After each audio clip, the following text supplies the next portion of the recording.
салом бинандагони Хабар Тиҷи. Як қароре баромадааст аз тарафи Русия ки чаро ин хел карда истодааст ҳеҷ номаълум аст. Имрӯз Федератсияи Русия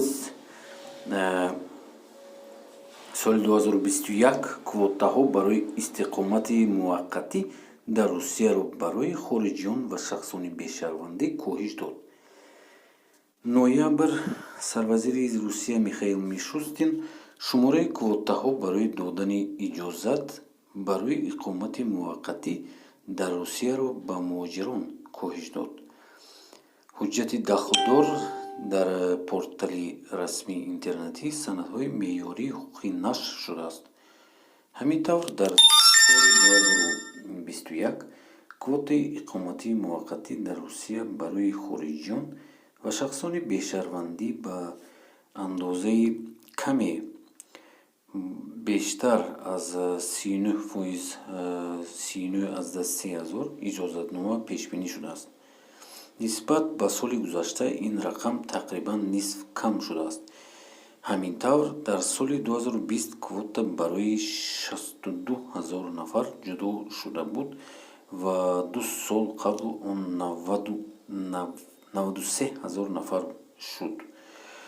шумораи бештари иҷозатномаҳо вилояти Москав 2,5 000, Санкт-Петербург дар ҳаҷми 1200 нафар квота гирифтаанд.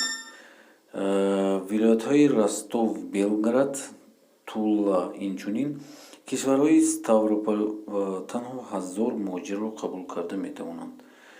ёдовар мешавем ки тибқи маълумоти ВКД дар моҳи сентябри соли равон шумораи қувваи кории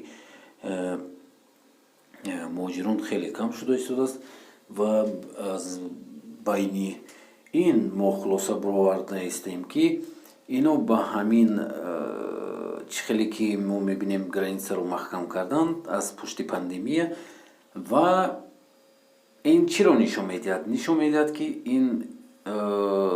инҳо ба ҳамин тавр квота маҳкам карда истанд ва граница маҳкам карда истанд, чунки намехоҳанд ки ҳамин странаи СНГ биёяд Қирғизистон, Тоҷикистон, Ӯзбекистон, ҳамин сеаш набиёяд вабши. хеле кам 20%-аш мебиёд, тамом дига наметавонад омада. барои ҳамин дӯстони азиз, шумо чӣ фикр доред? ягон информатсия доред ё фикратон чӣ? ҳатман нависед дар комментария.